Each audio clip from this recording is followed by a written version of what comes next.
Չինական պարիսպ։ Դեռևս մեր թվարկությունից առաջ 7-րդ դարից սկսվել է պարիսպի որոշ մասերի կառուցումը։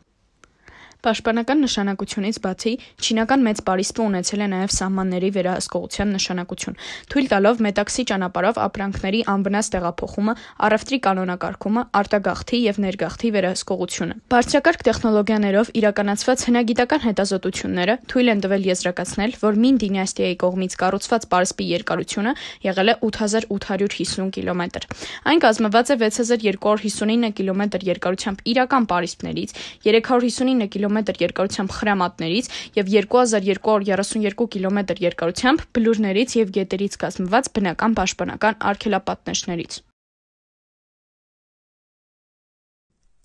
Տերակոտե բանակը չինական ռազմիկների և նրանց ձիերի ավելի քան 8099 ամբողջական տերակոտե արձանիկների համախմբի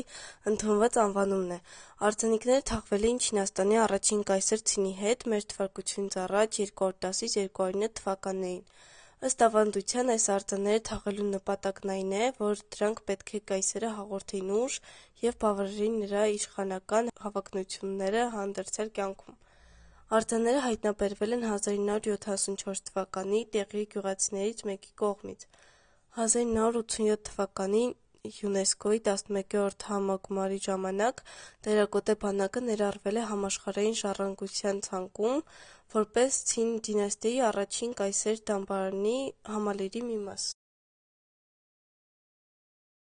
Պալատը եզակ է, և այն այցելելու հետ կապված հսկայական դժվարությունները արժե այն։ Լեռան վրա գտնվող Պոտալա պալատը համարվում է հսկայական ստուպա, և դրա շուրջը շրջելը նույնպես կարևոր ծես է բազմաթիվ ուխտավորների համար։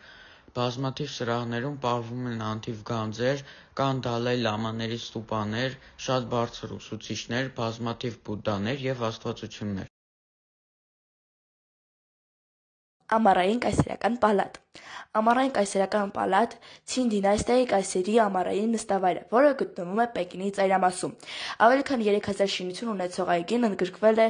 ՅՈՒՆԵՍԿՕ-ի համաշխարհային ժառանգության օբյեկտների ցանկում։ Արևմուտքում մինչև 1860 թվականը եղել են կայսերական ընդարձակ այգիները։ Մաքուր սպայնքի պարտեզի ստեղծումը սկսվել է 1750 թվականին Ցանլուն կայսեր ժամանով և կորմին արհեստական լճի կառուցմամբ։ Լճի կառուցման ժամանակ փորված հողից կառուցվել է երկարակեցության բլուրը, որի գագաթին են կառուցվել մի քանի բուդդայական տաճարներ։ Լճի երկայնքով ձգվում է երկար միջանցքը, որը Գինեսի ռեկորդների գրքում գրանցվել է որպես աշխարհի նկարներով զարդարված ամենաերկար միջանցք։ Պատերին կախված է մոտ 8000 նկար։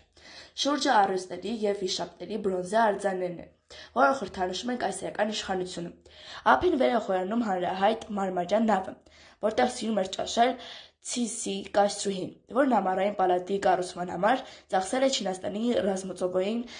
նավատորմերի կառուցման համար հավաքված գումարը՝ 30 միլիոն արծաթ։ Այգին բազմիցս վերակառուցվել է, դրա ընդհանուր մակերեսը մոտ 290 հեկտար է։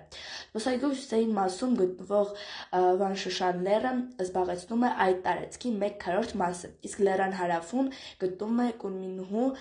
լիճը՝ 3/4 մասը։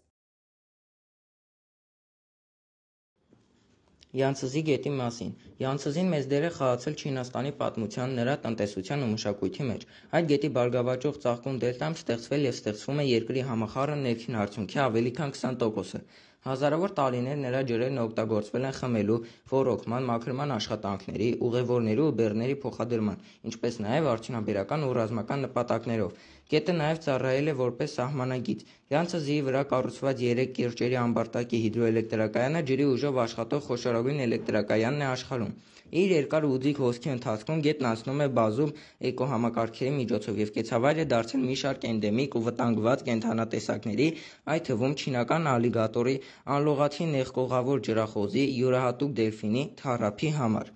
Վերջին տարիներին գետը զգալիորեն վնասվել է արդյունաբերական ու կենցաղային թափոններով, գյուղատնտեսությունում օգտագործվող պարարտանյութերով ու թունաքիմիակատներով աղտոտվելու հետևանքով։ Նրա որոշ հատվածներ ներկայումս վերցված են պետական պահպանության ներքո, իսկ Յունան նահանգի արևմտյան մասում ընկած հատվածը, ընդգրկված լինելով Յունանի 3 զուգահեռ գետերի պահպանվող տարածքի մեջ, միաժամանակ ընդգրկվել է ՅՈՒՆԵՍԿՕ-ի կազմած համաշխարհային ժառանգության ցանկում։